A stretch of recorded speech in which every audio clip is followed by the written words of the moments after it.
What happened in Guinea-Bissau, I wouldn't call it a coup. It was not a coup. For want of better word, I would say maybe it was a ceremonial coup. Because for two things, it is the president, President Barrow, that announced the coup.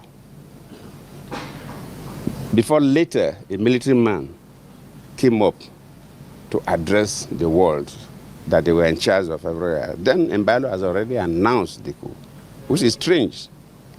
So speaking about President Mbalo, what would you advise him and the political class of Guinea-Bissau at this moment? Well, I know what the political class will do. I don't even need to advise, because the political class will want those results to be announced. The political class will want the results of the election to be announced. Nobody should take citizens of a country for a ride. People did not go to work.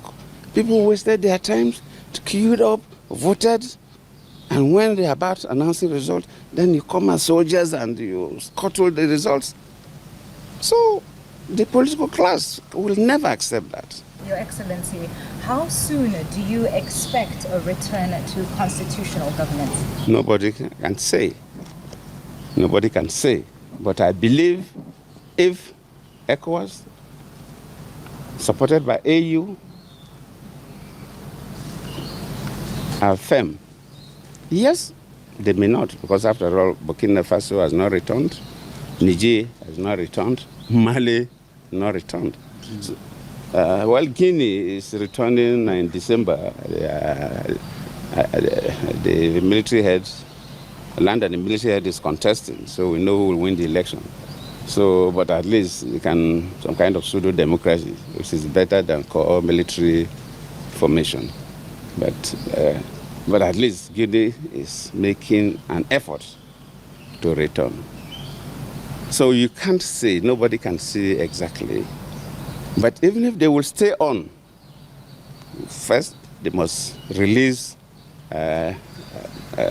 Fernando Diaz. He has not committed any offense. Second, the results must be announced. Let the world know who won the results. Well, Your Excellency, speaking about ECOWAS, as of this morning, there was an update that ECOWAS leaders have suspended Guinea-Bissau from decision-making bodies. What comments do you have towards that? No, that's traditional. Because ECOWAS, though, if you follow the history of ECOWAS started when a number of West African countries had military leaders. But later on, when leaders now see that for your economy, ECOWAS is economic communities, the emphasis was the economy. But for you to develop your economy, you must be politically stable. So protocols were changed, and we agree that in ECOWAS, we must not go back to military rule. While we are in Bissau, and this so-called coup happened, the information we got was that the whole country was agitated, young and old, irrespective of religious divide or political divide.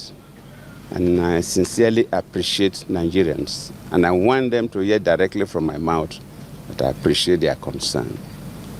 And secondly, to thank my president, President Tinubu, and the Ivorian president, President Ouattara.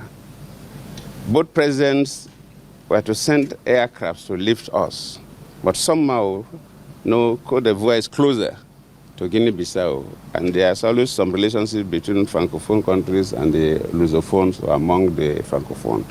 They were able to penetrate their system to get landing permits first before Nigeria could do that. So the Ivorian aircraft was already on their way to pick us. So when we learned about the Nigerian aircraft about leaving, we asked them not to bother. And that is why, if you see the pictures, I was brought by an Ivorian aircraft. So we thank the two presidents, President Ouattara and President Tinubu, and indeed thank Nigerians, young and old.